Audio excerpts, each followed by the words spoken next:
세 번째, 축이음 보시겠습니다. 축이음이라고 하는 것은 축을 이어주는 기계 요소를 말하는데요. 두 가지로 분류를 할 수가 있습니다. 운전 중에 동력 전달을 끊을 수 없는 것이 커플링이 되어 있고요. 운전 중에 동력 전달을 끊을 수 있다라고 하면 클러치가 되겠습니다.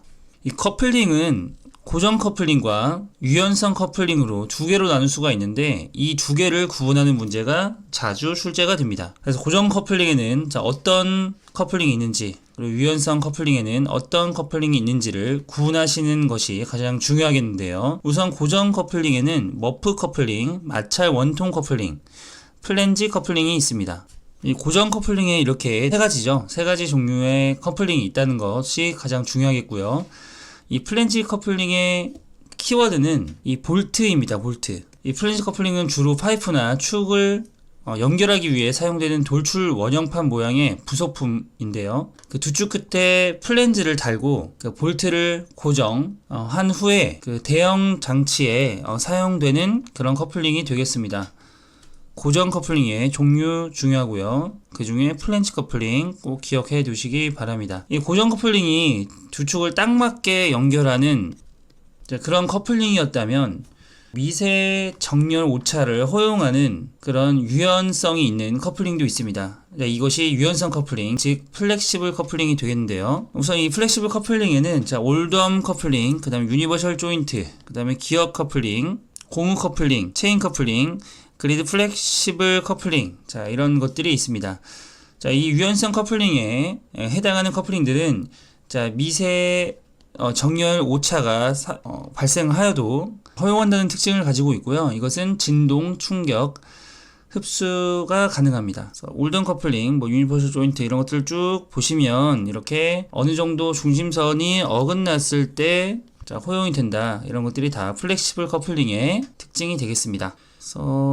개념 잡기 문제 바로 풀어보도록 하겠습니다. 우선 고정 커플링과 플렉시블 커플링을 구분하는 문제, 가장 중요하다고 말씀드렸었죠. 그와 관계된 개념 잡기 문제입니다. 다음 커플링 중 플렉시블 커플링이 아닌 것은, 우선 우리가 플렉시블 커플링이 좀 많기 때문에 고정 커플링 세 가지를 외워주시면 되는데, 머프 커플링, 마찰 원통 커플링, 플랜지 커플링이 고정 커플링이었죠.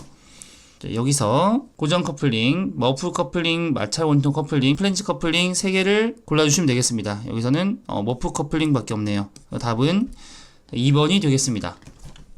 다음 클러치 보시겠습니다. 클러치는 이 앞서 말씀드렸던 커플링과는 달리 운전 중에 동력을 끊을 수 있는 것이 클러치가 되겠는데요. 클러치에는 이렇게 마찰 클러치, 전자 클러치, 유체 클러치, 원심 클러치 등이 있습니다. 여기서는 클러치의 종류만 좀 알아두시고요. 동력을 끊을 수 있는 것이 클러치, 끊을 수 없는 것이 커플링이다. 이 정도 체크하고 넘어가시면 되겠습니다. 세 번째, 베어링 보시겠습니다. 이 베어링은 굉장히 중요한 부분이고 가장 많이 출제가 되는 부분이라고 보시면 되겠습니다. 베어링이라고 하는 것은 축과 하우징 사이에 상대 운동을 원활하게 하면서 축으로부터 전달되는 하중을 지지하는 그런 기계 요소가 되겠는데요. 마찰되는 형식에 따라서 구름 베어링과 미끄럼 베어링으로 나눌 수가 있습니다. 구름 마찰을 하게 되면 구름 베어링, 미끄럼 마찰을 하게 되면 미끄럼 베어링으로 나눌 수가 있고요. 하중 방향에 따라서 레이디얼 베어링, 원주 방향입니다. 그리고 축 방향으로 하중이 작용이 된다라고 한다면 스러트 베어링, 그리고 레이디얼 베어링과 트러스 베어링이 합쳐진, 즉 원주 방향과 축 방향으로 하중이 작용이 된다라고 한다면 테이퍼 베어링이라는 것도 있습니다. 이런 베어링 사용 시에는 진동 또는 충격 하중이 견디도록 해야 되고요. 먼지 침입에 주의해야 되고 윤활제 열화에 적당한 조치를 하여야 합니다. 이런 것들 읽어보시면 다 이해할 수 있는 내용들이고요. 먼저 미끄럼 베어링 보시겠습니다. 축과 베어링 사이에 윤활유의 유막이 형성돼서 미끄럼에 의해서 상대 운동을 하는 것이 미끄럼 베어링이 되겠고요. 회전짝을 이루는 두 요소의 접촉면에 미끄럼 작용 대신 구름 작용이 일어나도록, 윤활제에 의한 미끄럼 작용이 아닌 구름 작용이라고 하는 것이 여기서 중요합니다. 여기서 구름 작용이 일어나게 하려면 뭔가 회전체가 필요한데 여기서 볼과 롤러로 사용이 됩니다. 그래서 구름 베어링에는 볼 베어링과 롤러 베어링으로 구분할 수가 있는 것입니다. 간단하게 구름 베어링과 미끄럼 베어링 구분하고 가시겠습니다.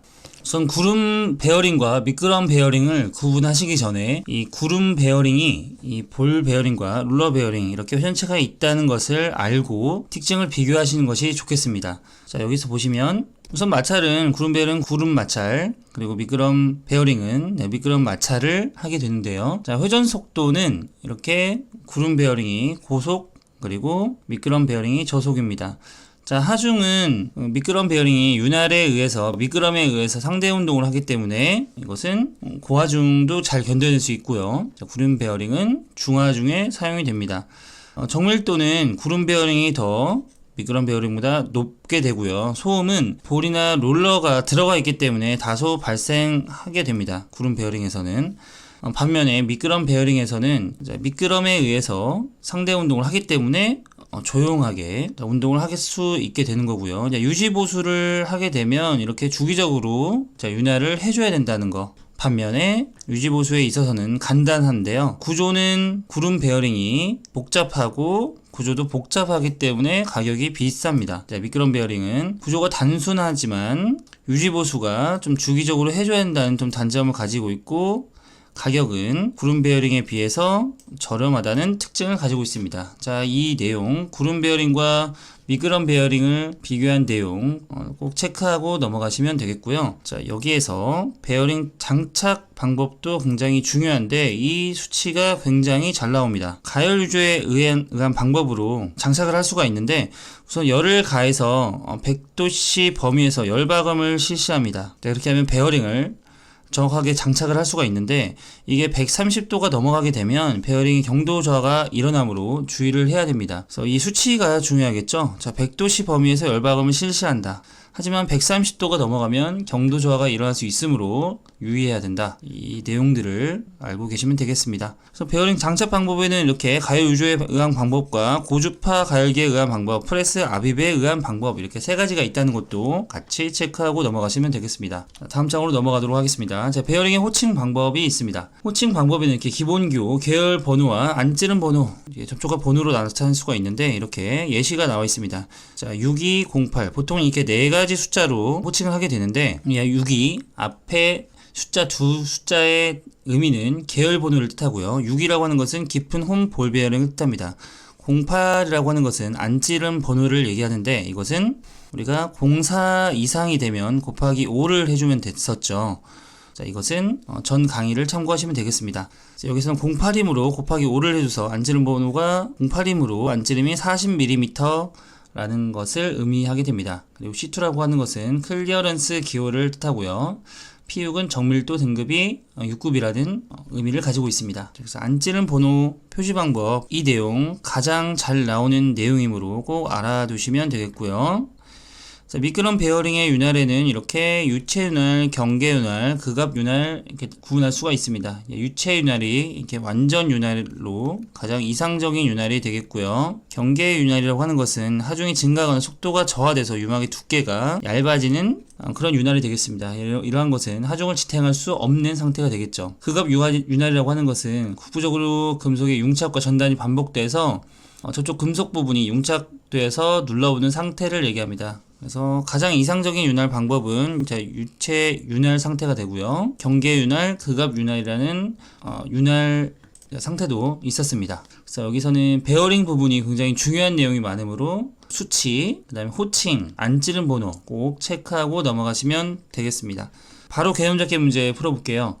열박음 가열 작업 시 주의사항으로 틀린 것은, 자, 우선 열박음 가열 시에는 우선 조립 후 냉각할 때는 급렉에서는 안 됩니다. 무엇이든지 급렉에서는 안 됩니다. 중심에서 둘레로 서서히 균일하게 가열한다 라고 나와 있는데, 자, 이 부분은 둘레에서 중심으로 서서하게 가열해야 됩니다. 자, 이 내용 여기 앞에 나와 있습니다. 핵심 키 내용. 대형 부품을 열박음 할 때는 기준기를 사용하고요. 250도 이상으로 가열하면 재질의 변화나 변형이 발생할 수 있으므로 주의해야 합니다. 답은 2번이 되겠고요. 참고사항 핵심 키 꼭 체크하고 넘어가시기 바랍니다. 다음 두 번째 개념 잡기 문제 풀어보도록 할게요. 자, 열박음을 위해서 베어링을 가열 유조에 넣고 가열할 때 몇 도씨 이상에서 베어링은 경도가 저하되는가?